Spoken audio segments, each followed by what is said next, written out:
우리 지역을 가장 잘 아는 뉴스, 헬로티비 강원 뉴스입니다. 코로나19로 연기됐던 2021학년도 대학 수학능력 시험이 순조롭게 시작됐습니다. 강원도 교육청에 따르면 올해 도내에서는 12,000여 명의 수험생이 55개 시험장 680개 시험실에서 시험을 치릅니다. 특히 올해는 수험생 안전과 방역을 위해 학교 앞 단체 응원이 사라지고 시험장 내 마스크 착용 등이 의무화됐습니다. 코로나19 확산을 막기 위해 설치된 별도 시험장에서는 자가격리 중이던 수험생 3명이 시험을 치르고 오전 중 증상이 나타나 별도 시험실로 옮긴 수험생은 없던 것으로 확인됐습니다. 춘천에서 초등학생 3명이 추가 확진되는 등 도내 코로나19 확진자가 총 9명 늘었습니다. 강원도와 철원군 등의 발표를 종합하면 3일 정오 기준 도내 코로나19 누적 확진자는 총 684명으로 전날보다 9명이 증가했습니다. 지역별로는 춘천에서 5명이 확진됐고 속초 2명, 홍천 2명, 철원 2명 등입니다. 특히 춘천에서는 학생 확진자가 발생한 모 초등학교에 대한 전수조사 결과 학생 3명이 추가 확진됐고 홍천 1명과 철원 확진자 2명은 군부대에서 발생했습니다. 현재까지 도내 누적 확진자 수는 총 684명이며 이 중 238명이 격리 치료를 받고 있습니다. 강원도 대부분 지역 아침 기온이 연일 영하권을 기록하는 가운데 당분간 평년보다 3도 가까이 떨어진 추운 날씨가 이어지겠습니다. 강원지방기상청은 북서쪽에서 차고 건조한 공기가 남하하면서 4일 아침 철원 등 강원 내륙 영하 9도, 태백 산지 영하 12도, 동해안 영하 4도를 기록하며 쌀쌀하겠다고 내다봤습니다. 또 강원 동해안과 산지 등의 건조주의보가 발효된 가운데 바람이 강하게 불겠다며 화재 예방에 각별한 주의를 당부했습니다. 코로나19 상황이 장기화되면서 확진자를 파악하는 데 시간을 더 단축해야 한다는 의견이 나오고 있습니다. 그 대표적인 방법으로 신속 진단이 거론되는데 의료기관을 방문하지 않고 자가검사가 가능해 해외에서는 이미 사용되는 방법입니다. 그러나 국내 도입을 위해서는 현행 의료법을 개정해야 하는 한계가 있습니다. 이다혜 기자가 취재했습니다. 지난달 확진자가 발생한 원주의 한 초등학교입니다. 해가 져 어두워진 운동장에서 야간 이동선별 검사가 한창입니다. 해당 학교에 다니는 학생의 가족이 감염된 사실이 파악되자 보건당국이 긴급 검체 채취에 나선 겁니다. 학생과 교직원 등 500여 명에 대한 검사 결과 다행히 확진자 가족 외에 추가 감염은 없었습니다. 현재는 이처럼 확진자가 발생하면 역학조사를 통해 접촉자를 파악하고 감염 여부를 확인하는 데 24시간 이상 소요됩니다.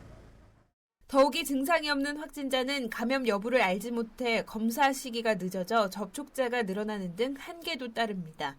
최근 지역사회에서 산발적 감염이 잇따르면서 기존의 확진자 추적 방식이 아닌 선제적 방역 조치의 중요성이 커지고 있습니다. 이에 원주시는 자가 진단이 가능한 신속 진단 키트 도입이 시급하다고 주장했습니다. 이미 원주를 비롯한 국내 여러 업체에서 해외 수출용 진단 키트를 생산하고 있다며 즉각적인 도입이 필요하다는 겁니다. 임신 테스트기와 유사한 방식으로 기존 검사 방식에 비해 사용법이 간단하고 신속한 결과 확인이 가능하며 비용 또한 저렴하여 여러 차례 검사를 통해 정확도를 높일 수도 있기 때문입니다. 그러나 검체 채취를 의료 행위로 보는 국내법에서 자가 진단은 불법입니다. 원주시는 코로나19 대응에 신속 진단 키트 도입이 가능하도록 관련 규제 완화와 법령 정비를 정부에 건의했습니다. 일부 전문가들도 현재의 확산세를 잡으려면 병원 진단이 있기 전 검사를 받는 식의 앞선 대응이 중요하다고 주장합니다. 진단을 받으면 검사가 따라가는 기존 방식은 빠른 확산을 잡기 어렵다는 분석입니다. 100명이 확진자가 있는데 검사를 안 하면 한 명도 못 찾지만 신속 검사를 동원을 하게 되면 최소한 80, 90명은 찾을 수가 있는 거잖아요. 그리고 이거 자주 할 수 있고 언제든지. 그동안 신속 검사 도입에 신중했던 정부도 요양병원 등의 시범 사업을 추진하겠다며 열린 입장을 보이고 있습니다. 질병관리청은 다만 유전자 검사 방식에 비해 정확도가 낮아 별도의 지침을 마련하겠다고 덧붙였습니다. 코로나19 확산이 지속되면서 국내 의료법에 막혀있던 신속 검사 허용 여부에 관심이 쏠립니다. 헬로티비 뉴스 이다혜입니다.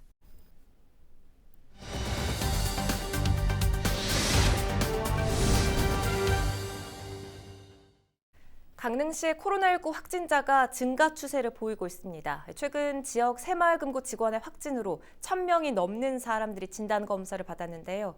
김한근 강릉시장이 사회적 거리 두기를 지켜줄 것을 당부하고 나섰습니다. 브리핑 함께 보시죠.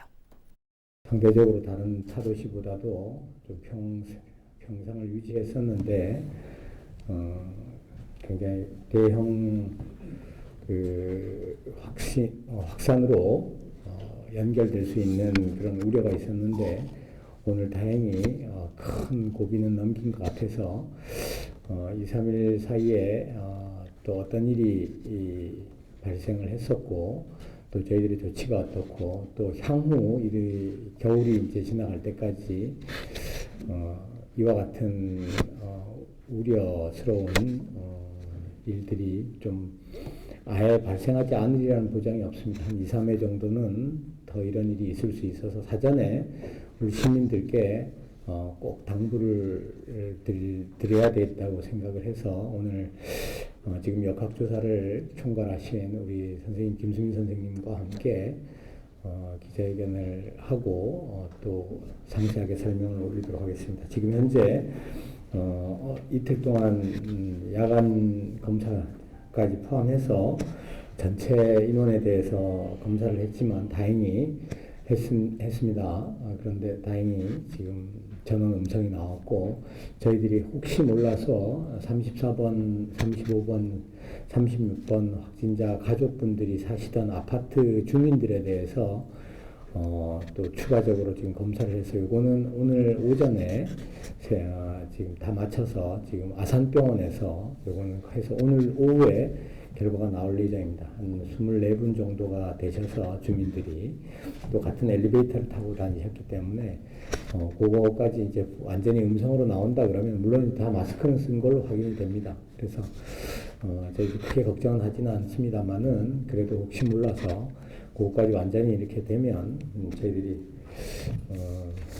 조금 안심을 할 수 있는 상황이고 지금 몇 가지 우려되는 부분은 아직 있습니다. 왜냐하면 자가격리 들어가신 분들이 100여 분이 넘기 때문에 이 중에서 자가격리 중에 지금 발생하는 마지막 이제 자가격리 종료 전에 검사하는 데서 확진되는 경우가 여러 건이 지금 발생을 해서 지금 밀접 접촉하신 분들, 특히 직원분들이라든가 보남 새마을금고 직원분들이라든가 또 음식점에서 아주 가까이 밀접해서 앉으셨던 분들 이런 분들이 계시기 때문에 이 분들에 대해서는 저희들이 정밀하게 계속해서 추적해서 모니터링을 하고 지금 자가격리 하시는 분들은 우리 시청 직원들이 한 1.5배 정도 되는 직원들이 자가격리자분들의 1.5배 되는 직원들이 전담으로 마크를 하고 있습니다. 그래서 하루에 2번 정도 문진을 하고 또 증상이 혹시라도 조금이라도 증상이 있으면 즉시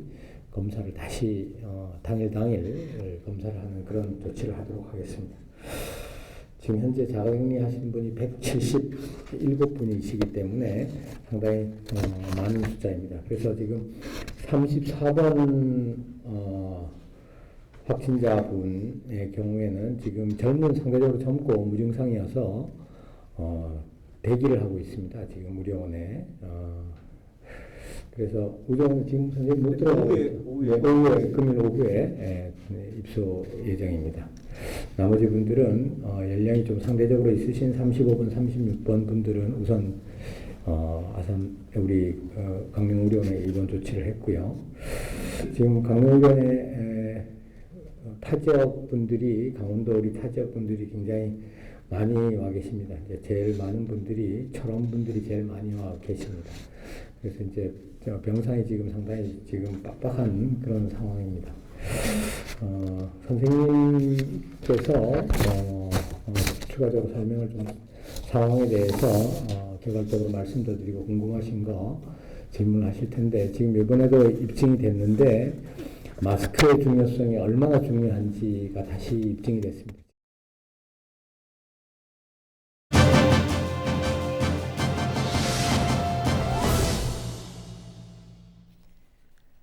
춘천시의회가 도내에서 처음으로 소상공인 지식재산 보호를 위한 조례를 발의했습니다. 소상공인들이 만든 제품이나 상표를 보호하고 논쟁이 발생하면 해결을 위한 지원을 한다는 내용인데요. 이 조례를 대표 발의한 박재균 춘천시의회 경제도시위원장과 연결돼 있습니다. 자세한 이야기 나눠보죠. 위원장님 반갑습니다. 춘천시 지식재산진흥조례, 이거 일명 감자빵 조례로 알려져 있죠. 먼저 이 조례를 발의하게 된 배경부터 좀 설명을 해주세요. 네, 최근에 서울에 있는 한 대기업하고 춘천의 감자밭이라는 카페하고 감자빵을 가지고 분쟁이 있었습니다. 뿐만 아니라 지역의 이제 여러 기업들이 이 사례를 통해서 보니까 그 사업을 영위하고 시작하는 과정에서 지식재산에 대한 문제들이 있었는데요. 춘천의 기업들이 창업하고 사업을 확장하기에 그런 이제 지자체 역할과 지식재산 보호가 필요하겠다라는 분위기가 있어서 대표해서 본 조례를 발의하게 되었습니다. 구체적인 이 조례 안에 담긴 내용 궁금하고요. 또 강조할 만한 부분도 있을까요? 지식재산을 보호한다는 내용이 기본입니다. 지식재산을 육성하고 거기에 대한 지원이 첫 번째 내용이고요. 그리고 다른 지자체에도 보면은 일부 지식재산에 대한 조례 내용이 있습니다. 본 조례에서 차별점은 다른 지자체에서 하지 않고 춘천에 얼마 전에 문제가 되었던 감자빵 사례에서와 같이 지자체가 그런 보호할 것에 보호에 대한 이제 책무를 강화한 부분들이 있고요. 그리고 지식재산 같은 경우에는 지역 경제 활성화 차원에서도 아주 중요한 문제이기 때문에 일반 시민들과 초중고등학생들까지 교육할 수 있고 그 인식을 개선할 수 있는 그런 교육과 포상에 대한 부분까지 조례 내용에 포함되어 있습니다. 그렇군요. 앞으로 21일 본회의에서 이 최종 의결만 남겨두고 있는데 이 조례가 제정되면 앞으로 어떤 효과를 좀 기대해 볼 수가 있을까요? 지역 경제가 활성화되려면은 뭐 소상공인부터 중소기업 운영하시는 분들 그리고 어느 정도 규모가 있는 상장된 기업들까지 지식재산이 보호에 대한 그런 필요성이 아주 크다고 생각을 합니다. 또 지역 경제에 있어서 이런 그 첨단 기술을 가지고 있는 기업들이 활성화되고 성장해야 된다고 생각을 하는데 우리 조례가 제정됨으로 인하여서 지역에 있는 기업들이 그 특화된 기술을 조금 더 연구 개발할 수 있고 다른 지자체와 그 기술을 가지고 협업할 수 있고 또 문제나 분쟁이 있을 경우에는 지자체가 같이 논의할 수 있는 그런 기본 틀이 그 장착이 되기 때문에 지역의 기업들이 전국적으로 확장하고 기술을 좀 더 쌓을 수 있는 그런 지역 경제 영역의 확대까지 그런 이제 기대를 하고 있습니다. 네, 지역의 소상공인을 위한 시의회 차원의 어떤 지원 방안 또 계획에 대해서도 마지막으로 한 말씀 남겨주세요. 네, 우선 본 조례를 통해서 지역의 감자빵 같은 경우에도 소상공인이라고 볼 수 있습니다. 소상공인들도 지식재산에 대한 필요성을 좀 간과하고 있는 부분들이 있었는데요. 지식재산을 통해서 소상공인들도 좀 더 활성화할 수 있는 기반이 마련될 것으로 기대하고 있고요. 그리고 최근에는 얼마 전에 그 상권 르네상스 사업 국비 사업의 공모에서 선정이 되었습니다. 그 해당 사업을 통해 가지고 구 도심지에 있는 상권들이 활성화가 될 텐데요. 본 조례와 르네상스 사업과 그리고 기타 시에서 추진하는 사업들을 함께 유기적인 관계로 힘있게 사업을 추진해서 소상공인들이 좀 더 이제 사업을 확장할 수 있는 그런 정책들을 세부적으로 만들도록 하겠습니다. 잘 알겠습니다. 오늘 말씀 여기까지 듣겠습니다. 박재균 춘천시의회 경제도시위원장과 이야기 나눠봤습니다.